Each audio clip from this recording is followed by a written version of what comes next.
Ladies and gentlemen, welcome to today's episode. Woke up this morning, got some gabagoo. And then a little bit later, I got some more gabagoo. I keep on just eating more gabagoo. Ladies and gentlemen, welcome to the podcast. Welcome to 7 Minutes in Evan. It's been a minute. We took a whole week off. I got to tell you, I feel like an absent partner or an absent father, you know, taking a whole week off from you guys, not letting you know, I know a couple people DM me.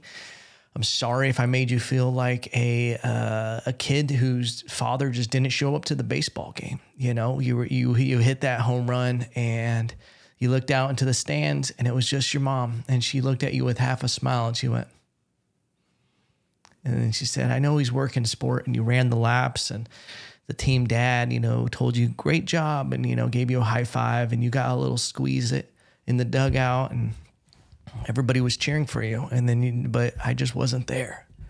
And then you sat on the curb waiting for me to pick you up and I just never showed up. So then the next day I go over to the house with a new baseball bat and I say, hey, sport, check it out. Look what I got you.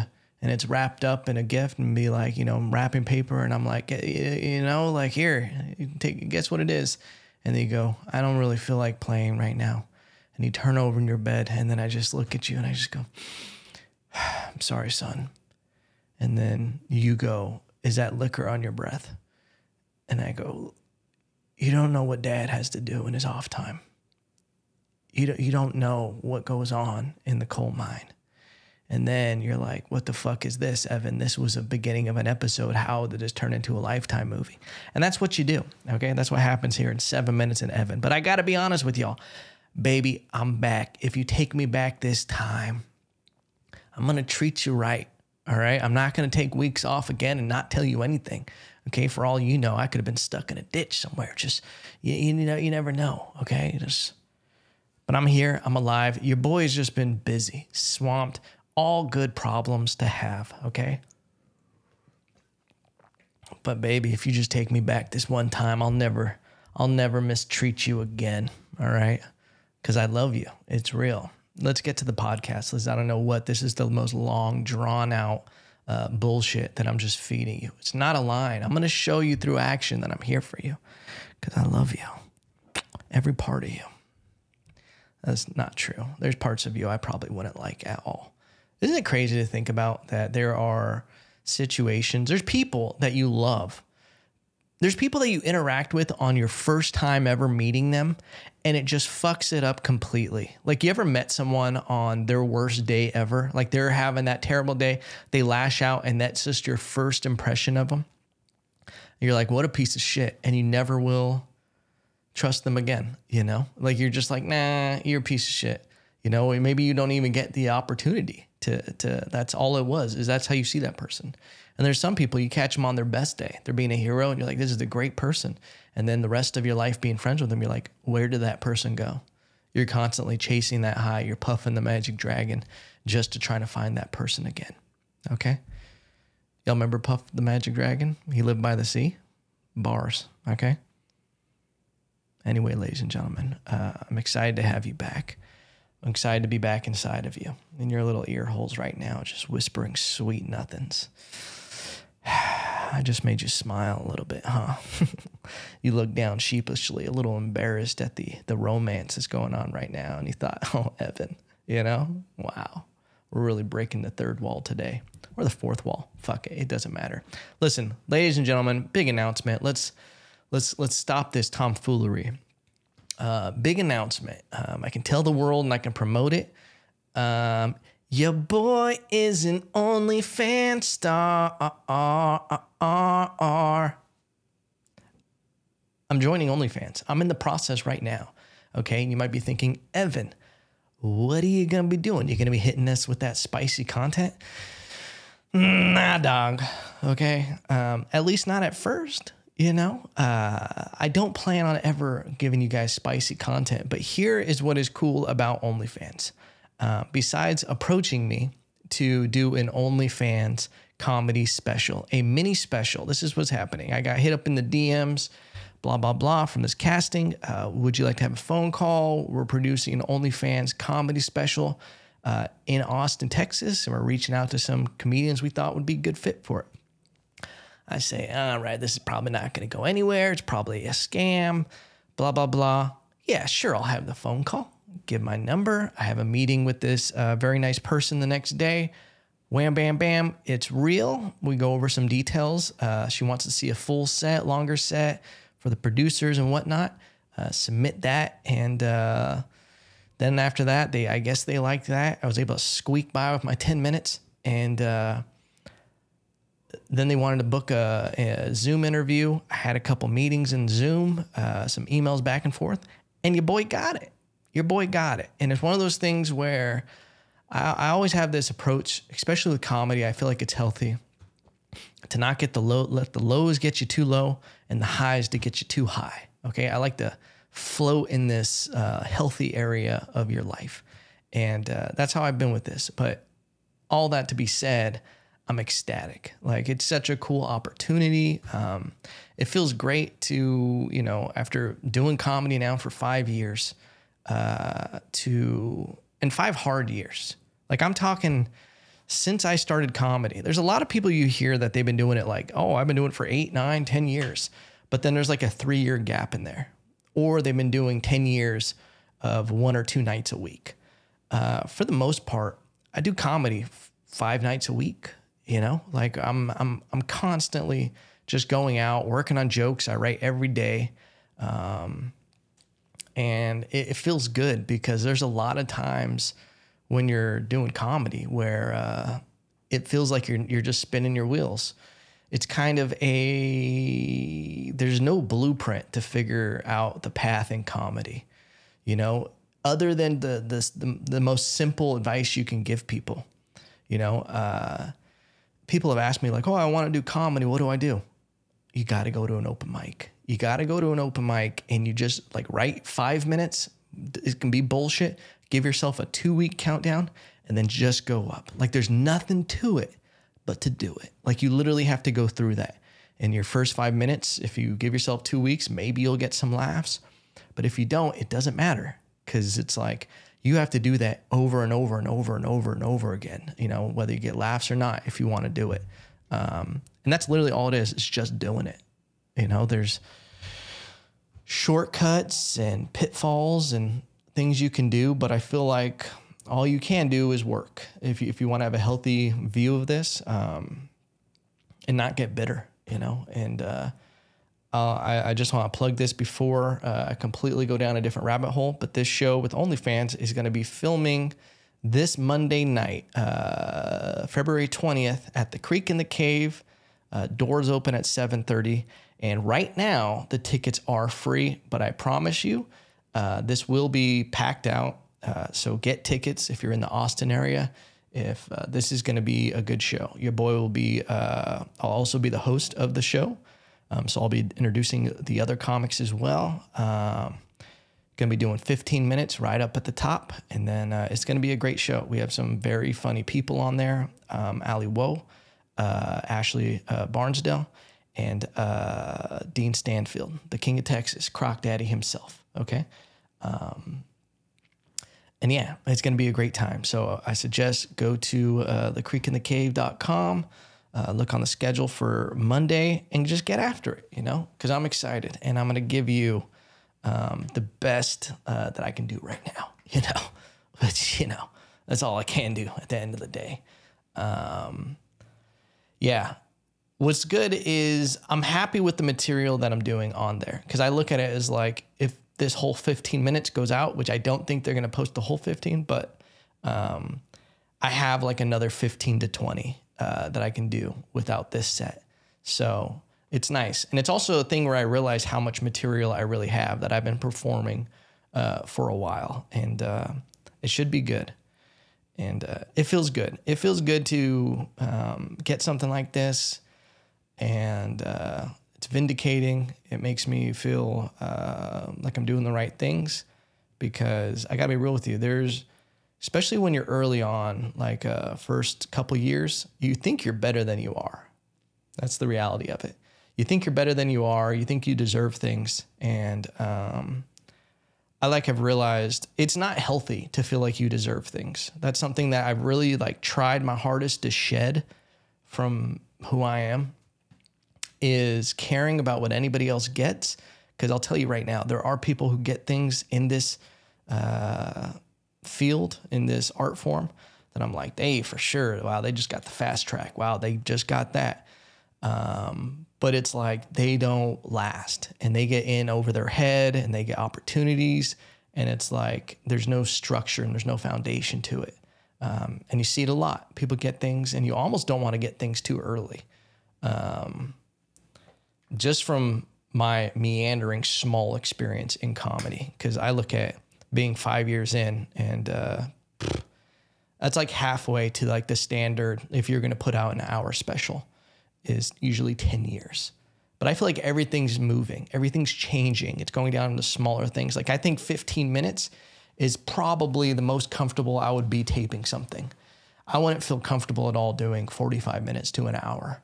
30 minutes, I'm stretching some shit in there. Okay. I'm doing crowd work. I don't feel good, but a hot 15, I'll give you a hot 15 that I'm proud of. Okay. But yeah, it just feels good after all the work. I'm acting like this is a Grammy acceptance speech right now. But the special, I don't know when it airs. It will be on OFTV, which is a work-friendly, as they have put it, streaming platform. It's separate from their OnlyFans spicy content and everything like that. And that's what I'm going to be doing. I'm going to be putting out more behind the scenes content, stuff that I've like wanted to put out, but it's just like, it's too personal for like social media. And it's like, why are you doing this? So I'm going to put like more behind the scenes vlog stuff on there, things in my personal life, more stories and how I feel about certain things. There'll be probably live streaming like once a month. We'll do like a live podcast episode where we can all meet up and it go down in the DMs or whatever you cool kids are doing. But I'm excited, man. Nervous. It's crazy because like I value so much growing up boxing and being an athlete. I feel like there's such a balance of my life. Like if some of you don't know, like I was homeschooled. I'm sure a lot of you guys know that by now.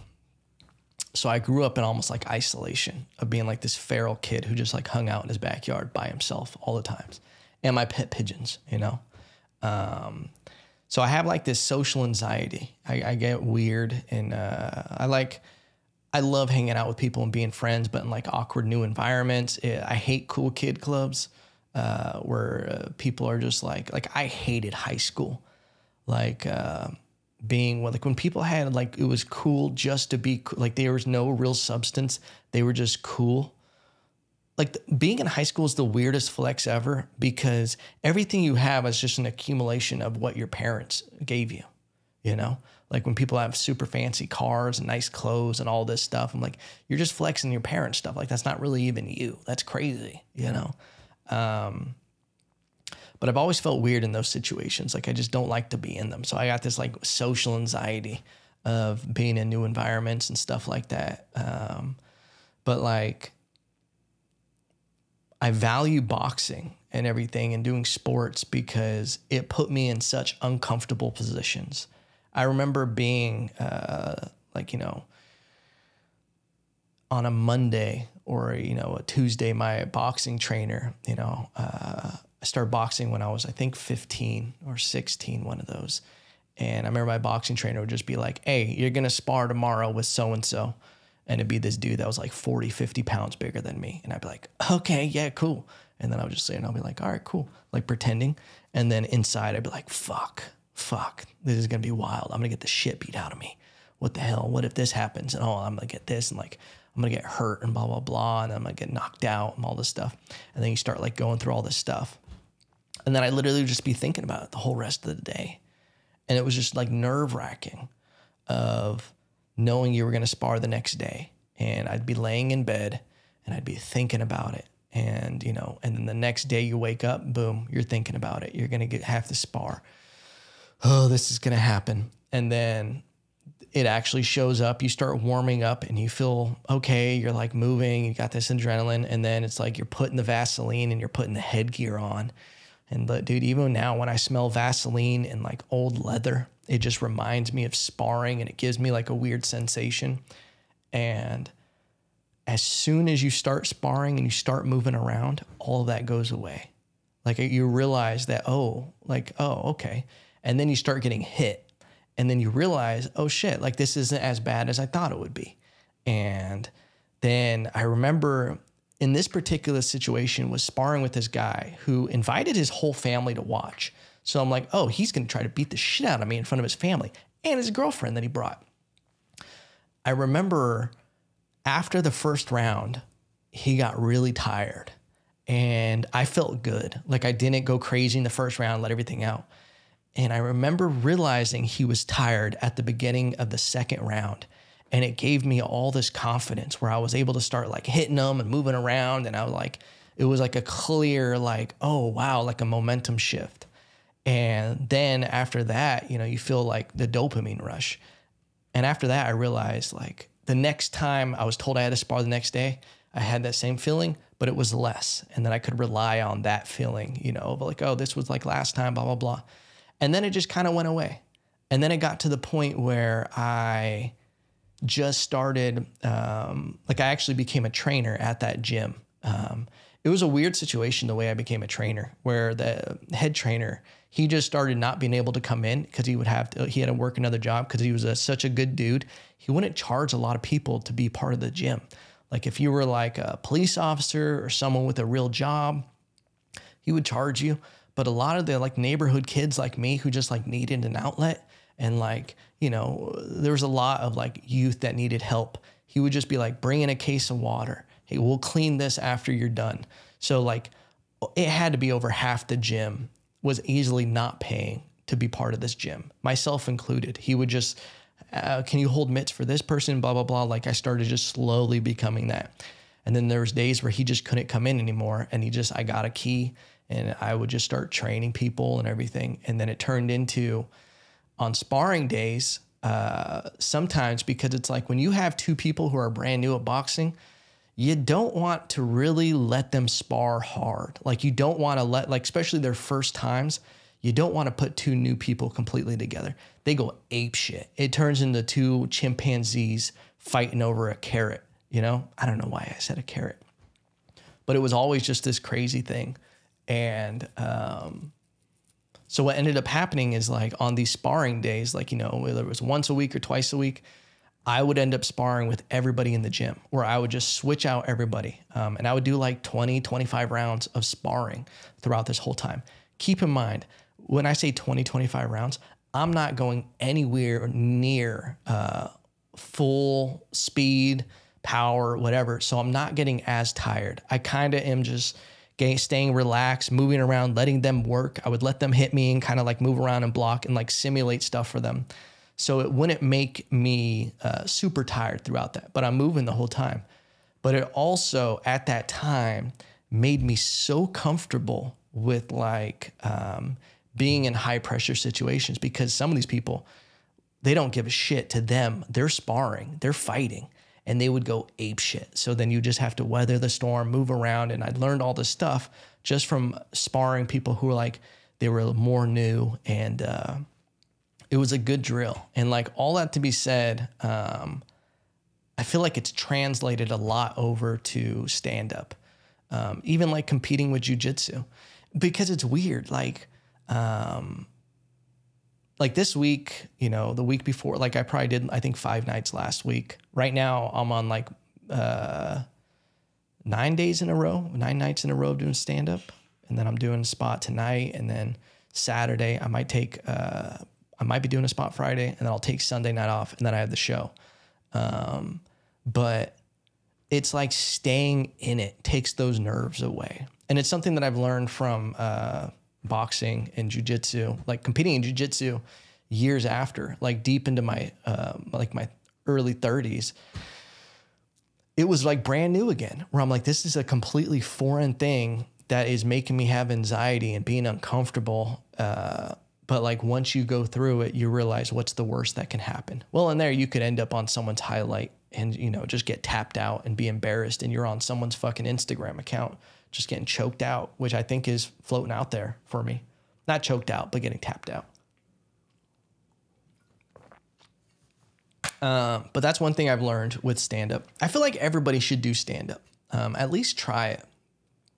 Cause like you learn like so many tricks and like, public speaking and just, I don't know, man, it's fun. It's a lot of fun. Okay. But I really look at stand-up as like a sport now, where it's like, the preparation side, like how I do it, and just like you show up for practice and you just be objective with it, and it like pays off that way. I feel like it's hard, you know, and there's savants, dude. There's people where they're just so on stage. Like the people who can write on stage, like they just take an idea and they go up there and they literally just start talking to the audience about it. That blows my dick in the dirt. I got to be real with you. That seems like that's so high level to me. I'm like, holy shit, you can do that. Like, and it works out for you like that. I'm not there. I can ad lib. I can add tags to stuff that I'm already talking about. Things just come to you at that moment. But like to just take an idea and just be like, hippos are crazy. And then you just literally are thinking in front of the crowd. I don't have that. Which is why like, I think my preparation is just different. And that's why I think this is such a crazy art form, because there's no right way to do it or, you know, wrong way to do it, other than you're just not getting on stage and writing, or writing in your head and thinking about bits and how to punch things up. Which is why like I kind of, part of me almost wants to go to a place like New York for even like 3 months. I thought about it like 3 to 6 months, and maybe in the future it will be something I do where I want to go there almost like a training camp, where I go there for like 3 to 6 months and just soak up everything that I can from that scene and like the New York comics, and just the amount of spots that you can hit at night seems amazing to me. Because a great night for me is hitting 3 spots out here. A great night, even doing 2 shows in a night, I'm like, hell yeah. But for the most part, it's usually 1 show, you know, 1 show, 1 mic. And then it's like, that's great. You know, I have a twofer. But some of those New York comics, they're hitting like 6 spots a night, which is just like mind boggling and amazing to have that much opportunity in front of crowds, and you're like going all over. I hope that like, with Rogan's club opening and just the way downtown is set up, I hope it turns into something similar. If I could hit 3 spots in one night down there, that would be phenomenal. Dude, 4? 4, baby? That would be great. Hit the Creek in the Cave, hit Vulcan, hit Rogan's. And Rogan, I think, is going to have multiple rooms in there. And then there's like a bunch of little spots on 6th Street that are sprinkled in that will do comedy too. So like it's possible. And if that's the case, oh yeah, there's the Fallout Theater right down the street. If that's the case, that could be a great time, you know?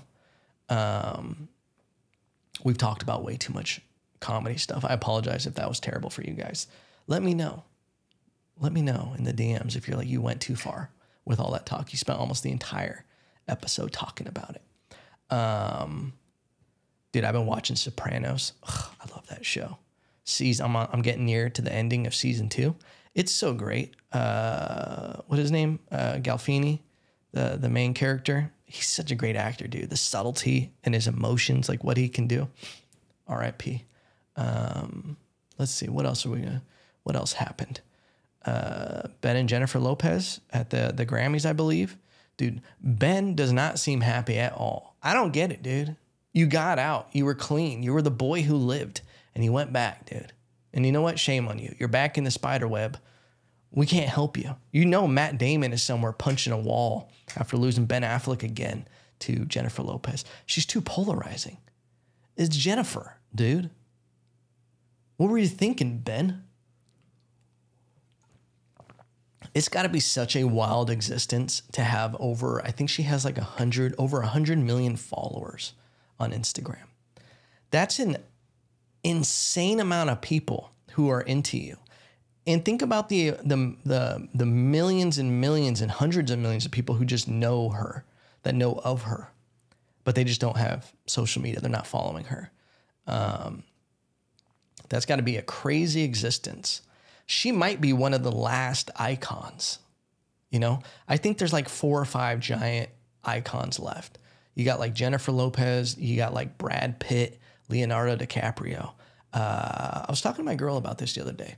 If there was a guy whose dick I was going to suck, Brad Pitt, it had to be, because I think about it. If I'm being real with you and we really dissect this, there's only one dude that's like, okay, it's only cool to be like, yo, I suck Brad Pitt's dick, you know? Other than that, what am I doing it for? Because I'm not interested in it. I'm not like, I really want to do this. Oh, but there's only like one iconic dick, you know? That's all that comes to mind is Brad Pitt. And he's probably not even really relevant to a younger generation. They're like, oh, Brad Pitt. That's like when people would talk about like older movie stars from previous generations. Like Jack Nicholson. Jack Nicholson used to be like the man, dude. He used to be the man. And then now he's just kind of like a creepy old actor guy that you see at the Laker games, you know? That's what it feels like the younger generation thinks about him. They don't know One Flew Over the Cuckoo's Nest, you know? The Shining? Dude, Jack Nicholson's face in The Shining? Crazy, dude. He can act his dick off. And it's also crazy the similarities of Leonardo DiCaprio slowly morphing into Jack Nicholson, like from a physical standpoint.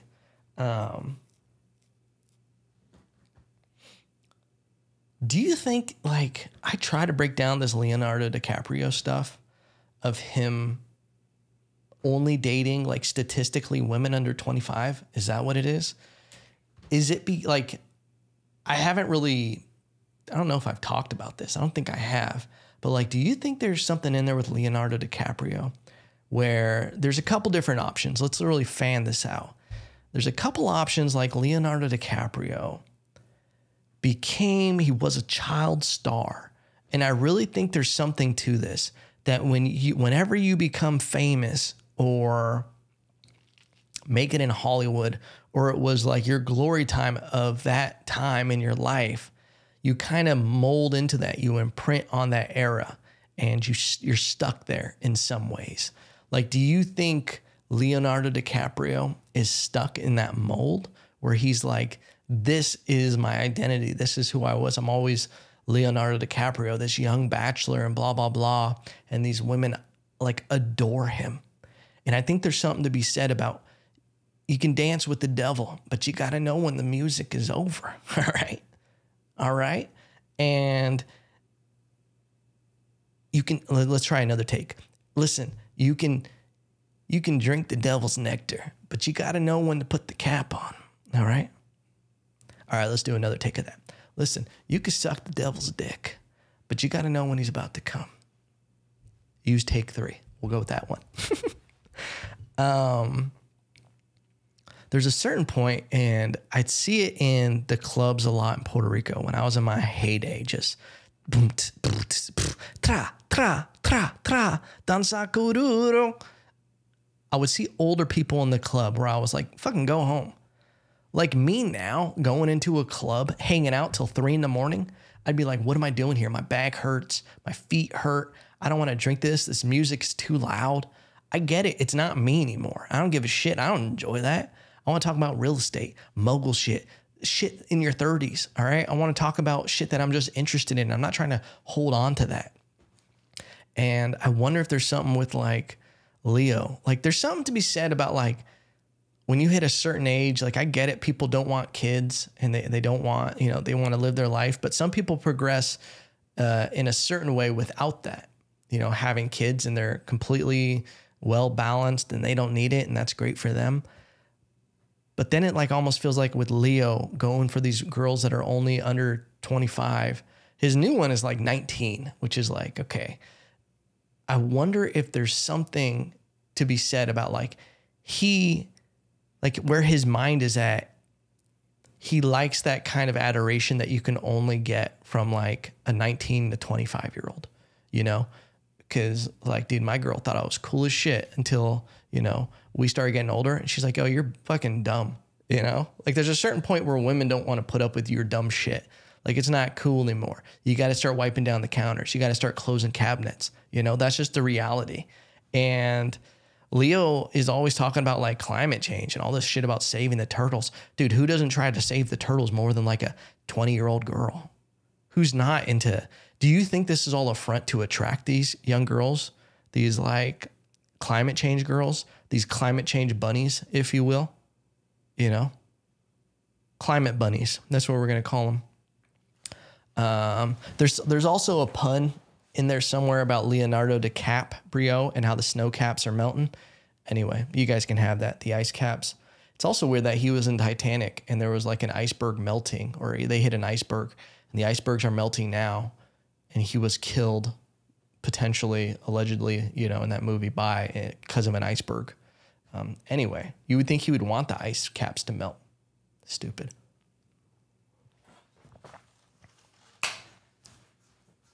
I also wonder about the offset of like someone who's really into climate change, but they just drive around or they fly around in like a jet. You know, it's a wild world we live in, ladies and gentlemen. We'll end on this topic because it was just something I saw last week that I thought was interesting. And it's something that happens. And it's like kind of a changing of the times and everything. If you don't know, George Lopez, very funny comedian. One of the first funny comedians I saw when I was a kid. And I would just die laughing.